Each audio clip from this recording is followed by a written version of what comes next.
I'm Tom, and I've been drinking whiskey for a long time. I know what I like, and I know what I don't. I know what I'm willing to spend my money on, and what I think is a waste. My sister Patsy has never agreed with any of that. This is Whiskey Face, where I pick the whiskey. I am shocked. And Patsy tells me exactly what she thinks of it. Welcome back to Whiskey Face. This is our 10th episode of the season, our last episode of the season. Of season 1. Yes, we'll be back in the fall with season 2. But for our last episode of this season, we wanted to end on what is the most award-winning bourbon and Tennessee whiskey from 2019 to 2024. And that's Uncle Nearest. We're using the 1856 expression today. And you may know that Uncle Nearest was a slave in the 1850s. He was born in 1820, and he was a slave. I like how you think people just know this. Well, he was on the Reverend Dan Call's farm, and the Reverend Call had a still in his backyard that apparently the Reverend ran, but also Nearest Green ran. And a young boy named Jack Daniel, who lived down the road, came over and started working for him as a chore boy and decided he wanted to learn how to distill whiskey, and the Reverend Call had Nearest teach him. So if you go to the Jack Daniel website, you will see that they credit Nearest as being the first master distiller that Jack Daniel hired. It was called a head distiller then. And that makes him the first known African-American master distiller ever. Oh, cool. Yeah, it's pretty cool. Go ahead. But there had to be somebody before him we just don't know, because somebody taught him, right? He had to learn somewhere, certainly. Okay, just for context. And I don't know a lot about Western African distilling traditions, but apparently some of the things that he introduced, like the Lincoln County process we'll talk about in a second, were things that were already used in concept, at least, in West Africa. Well, now, wouldn't that be fascinating? Yeah, so maybe There's a reason to go to Africa. look at that later. But an interesting point on Nearest Green and his family, there's a picture of Jack Daniel in the, I think, late 1800s, and it's a group of people from his distillery, his employees, and sitting next to him is a black man, which is very unusual at the time. And that is George Green, who is Nearest's son. And to this day, a descendant of Nathan Green works at the distillery for Jack Daniels. Oh, wow. So that is pretty cool. That's a long family tradition. It is. This is not part of Jack Daniels, though. And it is a similar mash bill to Jack Daniels, we believe. They don't publish their mash bill at Nearest Green, but we believe it's a very high corn, probably 84% corn, with the rest split evenly between rye and barley, malted barley. So I thought we were tasting Jack Daniels, so I just learned something. Yeah. I'm confused. It's not made by Jack Daniel. It's made by the Nearest Green Distillery, which was created in 2017 by Fawn Weaver, who did all the research to figure out who Nearest Green was and what his role was. And Is it still in Lynchburg, Tennessee? it is not. It's in Shelbyville, Tennessee. Oh, okay. And actually, the Reverend Call's farm was not in Lynchburg either. He sold his distillery to Jack Daniel. After the Civil War, his parishioners chided him because, that area of the country is dry. Still today. Still today. And so they chided him for his sinful acts in running a distillery. So he sold it to Jack Daniel. And Jack Daniel then moved the distillery later. Okay. So the original distillery, I've not seen it, but apparently you can see some of the rocks where it used to be, but it no longer exists. Fascinating. Okay. So, I mentioned the Lincoln County process. The Lincoln County process means that this whiskey is filtered through 10 feet, drip filtered through 10 feet of sugar maple charcoal after it's distilled, but before it's put into the barrels and aged. So if you go to the Jack Daniel distillery where you can see this, it is a huge stack of sugar maple charcoal that they make in-house, and they drip the whiskey through. And Uncle Nearest is the one who introduced that concept. And the reason Jack Daniel uses it, it's used by Uncle Nearest as well. Interesting. So I was questioning when you were first telling me that, what that would do to the color. Yeah. And you said it was darker, but I'm looking at the bottles over there behind you, and this is not as dark as like the Maker's Mark or the Stranahan's. Stranahan's? It's a nice Colorado whiskey. They're a darker amber. I think, and this is like a really warm gold. I think if you look at the bottle, it's darker than it appears in the glass. It is, Yeah. yes. And but it's still not as dark as those, so the it's color interesting. of this whiskey is frequently described as toffee. That's a good description. I honestly, these are things I have learned. I have learned in this season. Yes. There are different colors. They do have different tastes, which I did not believe you before. I still can't taste all the differences you do. They definitely cause different horrible reactions. I did not know there would be so many. It all looks the same from here. No, my hair curls, my hair stands up. You cough, you hack, your eyes water. It's not all of that every time. It varies. Sometimes I want to spit it at you, and I have restraint. You haven't. Yeah. But the color has been fascinating to me because that's my thing, part of my thing. So this is an interesting one. This one also, when we talked about it with one of the horrible things you put in a drink, this like almost has those legs. I wonder what this is going to be consistency. Yeah, and that's so if it's 84% corn, as a whiskey, you won't agree with this, but as a whiskey, this is going to be sweet.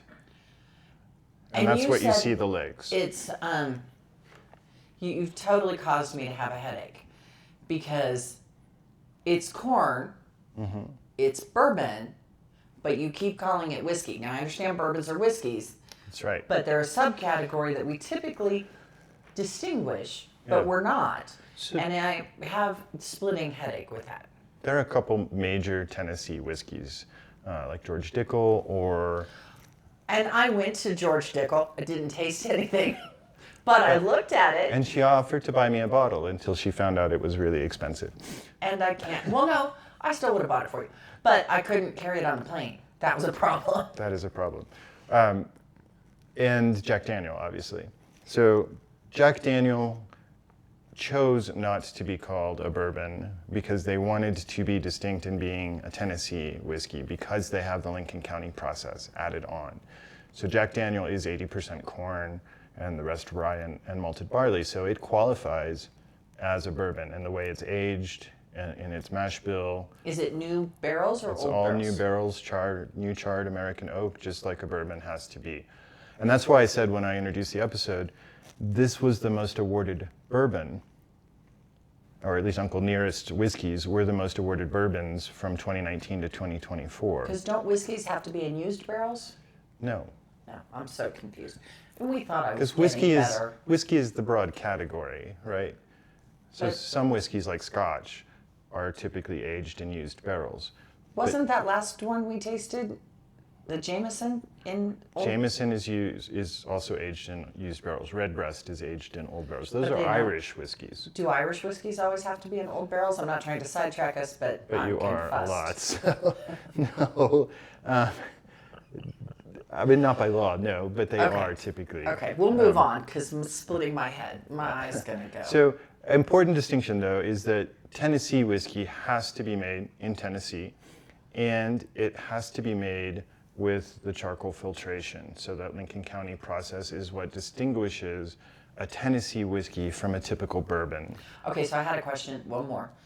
Do other people other than Uncle Nearest and Jack Daniel. Jack Daniels use that Lincoln process? Sure, any Tennessee whiskey is going to use that Lincoln County so that process. distinguishes a Tennessee.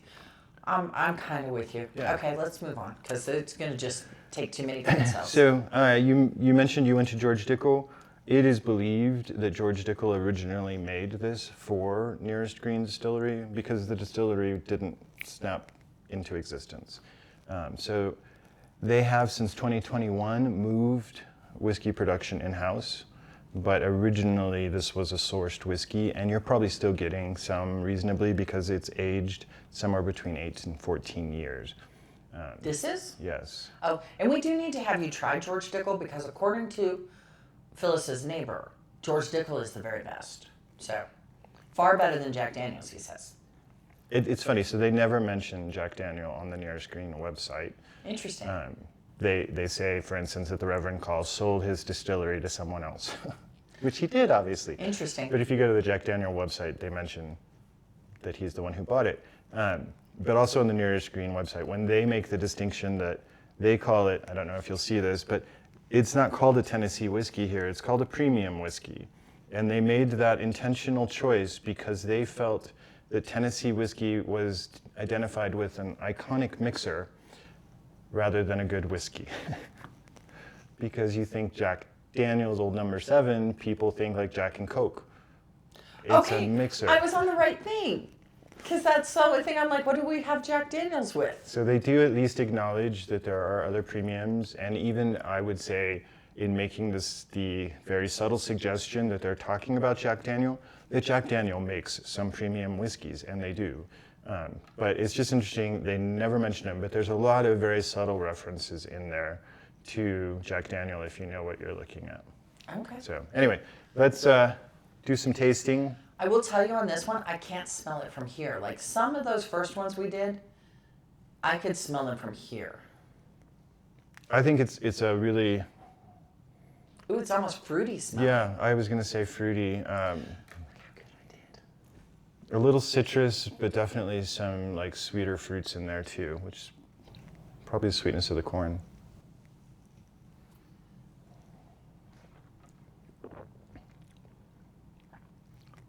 And so there's a belief that the Lincoln County process makes it smoother. It's also aged 8 to 14 years, which will make it smoother. And I think that's a relatively easy one to drink. You get typical vanillas as you'd expect out of the oak. I would say a little citrus in there to me. Definitely the vanilla, like I said.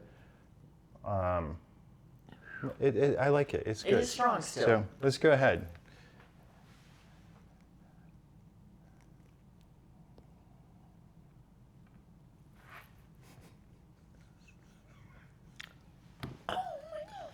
That's a whole new problem. It looked like she actually took a taste this time, though. You know, I feel like needles just went into my tongue. Oh my. So remember last episode I talked about you doing 3 because that first one is to get your mouth ready.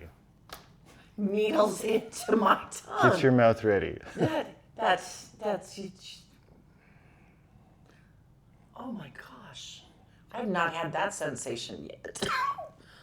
Oh, it comes back.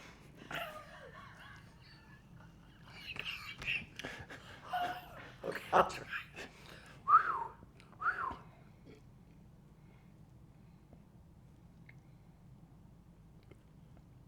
I'm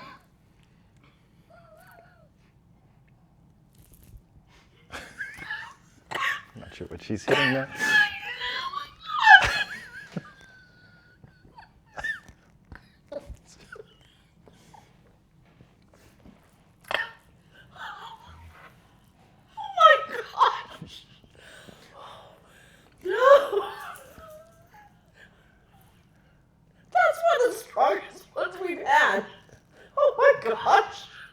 It's bottled. Sucked me in even worse than the other one.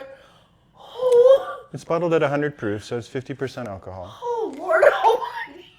I think the Redbreast was 40%, so 80 proof. So yeah, I get there's a lot more alcohol in here. I mean, 10% is I think significant. it's taking my voice away. Oh my God! Oh my gosh! Now, this is perhaps going to seem strange, but her first drink, I had a very delayed reaction, but initially was good. And she could still talk afterwards, and seemed like she could engage. Oh, look how it prepped me! Now the second taste maybe went a little worse. Oh my God! Oh my gosh! But I don't think we're near not happening. Well, you're in disbelief. Maybe we're at not happening. I don't think I could drink that. Oh my, wow, that's hit everything except the back of my neck and my hair curling. Okay. So needles in my tongue I think it literally shut my voice box down for a minute. Oh my Lord. If you know Patsy, that is saying a lot. Oh my Lord. So, given that, I'm shocked. we are going to give you, I guess, a 5 then, and say it's not happening. I did not expect that. Because it smelled fruity. You said it was going to be sweet and smooth. There is nothing sweet and smooth in that. Okay. Well, we're going to take a break because the redemption round is going to take a minute to set up for this one. So we'll cut away and cut right back. For the redemption round today, Patsy chose a Tennessee milk punch. So we actually modified it a little. We added chocolate and we added Kahlua because she wanted a coffee flavor in it. But it does have the fresh nutmeg grated on top. Patsy did that for me. And it is iced with Buffalo Trace. I'll get this. Buffalo Trace Bourbon Crème. You could substitute Bailey's for it. Some people put lemon in here. I don't because it's too risky to curdle. So we used cherry bitters instead of the lemon, which would play nicely with the chocolate, I hope. Mm-hmm. Now, Patsy added chocolate and coffee because milk punch sounds gross. we also did not add milk because we're using bourbon cream. And in a milk punch, you wouldn't necessarily add bourbon cream. You'd just add half and half for milk. So we use the bourbon cream, which is already sweet, instead of milk. And look at this. I did tell him this is the prettiest one he's made. It better not kill me. Only thing I can smell is nutmeg. It did not smell any alcohol. That's good. I like that.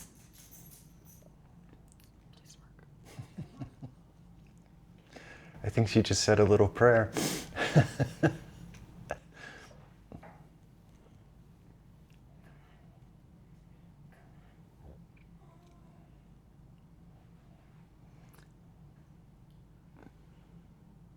I'm like waiting for the reaction. Take another, because you're not reacting. I mean, I can feel it. Yeah? I can feel it. I made one of these for myself last night in prep, and I would say it was pretty alcohol forward even with all the sweetness. That was an actual, that's good. Wow. We just got a manageable. We got a 1 on the whiskey face scale, a manageable. She actually liked it. I think we need to go off the scale. So I'm going to give a little giveaway. We tried this at a restaurant, making it yesterday, and that's when I was like, we need to add chocolate and coffee because it was, I mean, I could do it, but it was just, bleh. But with the chocolate and coffee, It got to good. wow. So a milk punch with chocolate and coffee is Patsy's perfect drink, maybe. Well, I don't know if we go that far. You're really taking it. It's just, it does taste good. I do recommend people try this. Excellent. And I'm really shocked that I'm not, especially with how god-awful bad that was on its own. She's not reacting negatively at all. It doesn't, because I did not get any needles in my tongue. Yeah. It didn't feel like my voice box got thrown away. So a key to making this, because it does involve either milk cream or a whiskey cream, in this case bourbon cream, everything has to be really cold. If it's not really cold, the whiskey and the bitters are high enough alcohol, they will curdle the milk. Even if it comes in the form of a bourbon cream, which already has whiskey in it, it will still curdle. So if you make this at home, make sure every ingredient is really cold. Are you gonna, since we made this up, are you going to include the recipe in the comments? I can. I'd be happy to. should. Yeah. But basically, I always put the recipe on the screen anyway. And this is 1.5 ounce of whiskey, in this case, Uncle Nearest 1856, 1 ounce of bourbon cream, 1/2 ounce of Kahlua, 3 drops of cherry bitters. I also think walnut bitters, black walnut bitters would taste really good in here. They'd go with the chocolate nicely. They would. And we just dressed the coupe with chocolate before we started. Yeah, but you get that little bit of chocolate. You do. And that's actually really good. Milk punch is often served in a rocks glass on ice instead of in a coupe. But I thought this would be good. And it can be in a coupe. If you're gonna do the chocolate, I'd recommend a coupe. The benefit of the rocks glass is you're gonna put ice in there. It will keep it cold, which means if you don't drink it quickly enough, you're not risking it curdling. That is a benefit. And you can still drizzle chocolate around the other type glass. You could. So drizzle it over your ice cubes. as I mentioned at the beginning, this is the could be good. end of season 1. So thank you so much for watching us. And you can stay a part of our world from now until season 2 with Whiskey Face merch. So you can go and you can have a ball cap, or you can have our lovely faces on a canvas bag, or like Tom and I are both wearing. Turn around so they can see the back. Sorry. You can look in t-shirts like us. So you'll find them on the website. We were wearing one of these t-shirts, or Patsy was yesterday at the bar where we tested this, and or at least the basic milk punch. And one of the guys walked up and like, "Do you have a podcast or something?" Hey, we do. Thanks for watching. We will be back this fall, so probably around October. You'll start seeing us again, late September, early October. Until then, hope you have a great summer. Thanks again. Thanks.